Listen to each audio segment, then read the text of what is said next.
Good morning, boys and girls. I am sorry I'm missing today, but I wanted to give you a little mini lesson to get you guys started. So, in your Google Classroom, I'd like you to go to your classwork and you're going to end up seeing something up here that says 6 minutes. You'll see also a writing prompt one and a narrative writing and a graphic organizer for your self-selected reading book. So, first of all, I wanted to explain the 6 minutes is a podcast.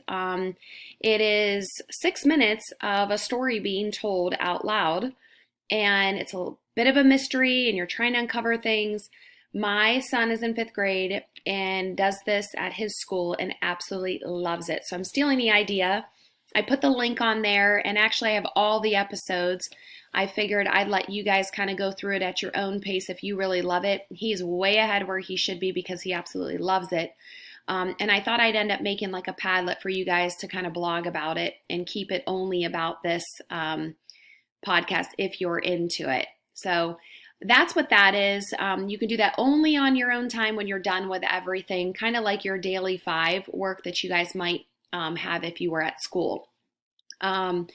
This other activity is obviously the graphic organizer. I want this to be done by tomorrow, which would be Wednesday for you guys. And then this is a new assignment. This is a narrative writing piece that we're going to be doing. So I want you to click on this. And when you click on it, you're going to see there's the set of directions that kind of basically explains these slides that I've set up for you. When I asked my students at school what a narrative writing was, a lot of them thought it was actually personal and something that you needed to write about you. Narrative writing can be a personal narrative, yes, about you with using, first person point of view. You can also write a narrative in third person point of view. So I want elements of a story. Now you can be in the story and it can be about you. It can be something made up. It can be even based on some truth. I have this little checklist as to what you're doing. Okay, this is the story that I wanted to review with you. These are the pages that kind of go in detail about the elements of fiction that you need to use. How to think like a storyteller. Using some of the pages that I have here to help guide you through some of your writing, like if you need ideas for character traits and transitional words, sensory adjectives, and synonyms for said. I do not want you to write a script as he said, she said in like a play at all, but you may want to put a little bit of dialogue in there because dialogue typically does move along the plot and the story, kind of defines the characters and gives them more of a personality sometimes by the way they might say something, for example. Then you're going to actually preview the actual assignment, follow the rubric and the writing process, fill out your story map, and start drafting. So it's a pretty lengthy process. I'll probably end up making your rough draft due sometime by the end of next week. So we're not going to be writing this too much outside of class time. I'm going to be keeping the time that I have with you guys to actually work on this in class. So this first page, how do I start writing a narrative? Okay, you want to think like the author you like to read. So if you like, for example, Avi, who wrote Midnight Magic, you want to kind of think like, how does he start his books? What does he write like? How does he describe his setting and his characters? And, how does he move his story along in his plot? Obviously, this one is a mystery. It keeps us on our toes, keeps us guessing.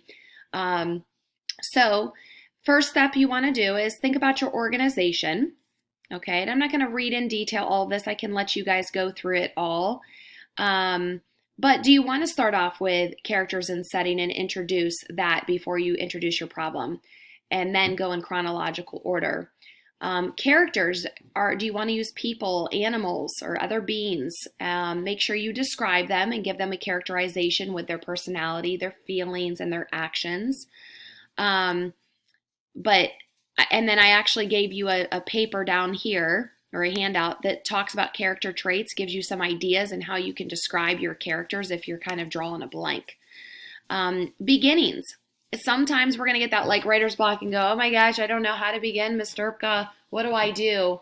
I thought this was an example that I found online that explains Different ways that you could start your stories, like something that's a typical way of, it was a day at the end of June. My mom, dad, brother, and I were, and it just starts off plain and simple. Maybe you have an action where a character is actually doing something and describing it in detail. Maybe you start off with a little bit of dialogue or a reaction of a character thinking about what's going on in their mind. Onomatopoeias, you guys have heard those. Those are sound words like squish, thunk, went out boots as we trudge down the back road of the ranch. Kind of get you to think and kind of be right there in the scene. Maybe a shocking statement, etc. So there's some examples there for you to possibly use. If you go on to this next page, it talks about the plot. And this is where your main problem is going to be. What do you want your main problem to be? What do you want your main character to want out of this story? Okay. And you'll need to outline. Now there's some examples here that you can click on and look at. You want to make sure you add details. Make us feel like we're right there. You may want to keep us guessing on our toes, like add those cliffhangers. Don't leave your story though with an overall like, I don't know what could happen and like, oh my gosh, I woke up and the story is over. I don't want you to end your story like that. I want you to develop your problem, but don't leave me hanging. Okay? You can use obstacles in your story where your problem's not getting solved yet, but then you want to come up with that good solution, a climax, and bring your story together. So many times fifth graders come up with all these awesome ideas and it's like, then they just are tired or they just run out of an idea. So you want to make sure that your story does come together to give it that climax and that all finished feeling and make it exciting and be like, man, that was a good story. Okay. Your ending is that climax that I'm talking about. And then putting the final touches on with your all finished feeling. We know, for example, the climax was when Mangus did his magic show with Fabrizio and how he pretended to be the ghost and, it was all exciting. And then it's revealed that Scarazoni was actually the traitor and that was the climax, okay? But then the ending is like, oh, how are they rewarded? What happened? Was he still on house arrest? It's wrapping the story up, giving it that all finished feeling. And then we have the theme, okay? The theme is oftentimes confused with the main idea. It's not the main idea. It's based on the main idea. What is your story about is the main idea, okay? It's kind of like giving a summary of the important points that happen in your story, but the theme is the lesson of your story, okay? Now here it does say the theme of the story is what it's all about.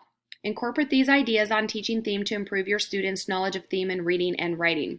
I'm gonna have to go there real quick because I need to make sure that they actually do base that on like a lesson that you can learn, like treat others the way you want to be treated. If you were listening to the story or reading it, The Three Little Pigs, build a strong foundation, okay, where we know the main problem was the wolf wanted to get the pigs, okay, and the houses that they kept building weren't sturdy and strong enough until the very last one, okay? And then there's just some extra tips for those of you that might be struggling writing, and then some of you that are like, oh, this is easy and you want to be pushed, there's some other ideas here. And then I have the handouts listed here, which are below. Okay, again, we want to write like a storyteller. Be imaginative. Share the small stuff. Guide your reader through all of this. And then I gave you some character traits. I gave you some ideas for transitional words to keep your story flowing. So we're not using the same like to and also and then and then and then and then. We want to get rid of those synonyms. We want to use juicy, detailed words to give the story more meaning and purpose. Sensory adjectives to describe, to your five senses, how things look, feel, taste, etc. And then some ideas, I know it's kind of lopsided here, but some ideas on if you do add some dialogue, remember the whole story is not dialogue, if you add some dialogue with quotations, we don't want to say said all the time. Okay, we want to use some different words. So there's some suggestions for you. So here is your actual assignment, okay? If and you guys don't remember, but we have for years put on Magical Theaters come and put on plays for us, and then our fifth graders have had a chance to write, and 2 stories out of our fifth grade get picked, and they actually turn it into a play and perform it for us. It's really cool. Because of everything going on, I'm not sure if that's going to happen or not, but we're going to be ready anyways, and this is one of our main standards in fifth grade. So we are going to write our own stories. It needs to be original, not a pre-existing character or prequel, and I gave some examples there. I want you to avoid violence. If you need to put a little of something in there, maybe just get my permission before doing something like that. But really, your mood can be happy, sad, scary, serious, romantic. You can decide what way you want to go with this. I don't want a comic written. Again, I don't want a play, but you can have different moods. That's totally up to you. Okay, you want to make sure you have a strong beginning. That's 25% of your grade. Then the middle, which is the details of what's going on in your plot, that's 50%. Keeps you guessing, wondering what's going to happen next or wanting more. Make sure you include those 5 W's, the who, what, when, where, why, when you're describing things in your story.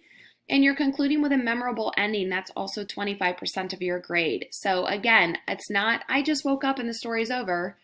It's, bringing it all together, coming up, being creative to finish your story with a strong ending. Okay, this is a question you guys always ask. How long does it need to be?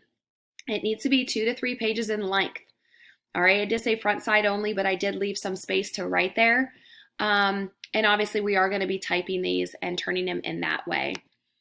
Here is the rubric. You guys can look through. That's what you're being graded on. If you want all 4s, double check this column. You can blow that up and look at it. Here's the writing process in detail. So where we're pre-writing and getting some ideas, and I can explain that in just a minute here. And then we are using the graphic organizer to put all of our ideas down, which would be right here. This is the same one. I just changed the color from your Elements of Fiction book report. And we're drafting, okay? Your actual draft can be right here on these 3 pages, okay? And drafting is just writing your first rough draft, okay? This is going to be changed all around because you're going to revise and edit and so on, and you're going to do it right then on those 3 pages. This is the awesome part about technology. We're not handwriting 5 different times until we come up with the perfect story. We get to cut and paste and fix our spelling right here on the computer. Use these strategies arms, which are described here, and the strategy cups, which is here. And then you're going to publish at the very end and turn in your final. Okay, when you're starting today, I want you to think about some things that you're interested in. I told my boys and girls this morning when I did this lesson, I would maybe write, I love, fictional stories that are realistic.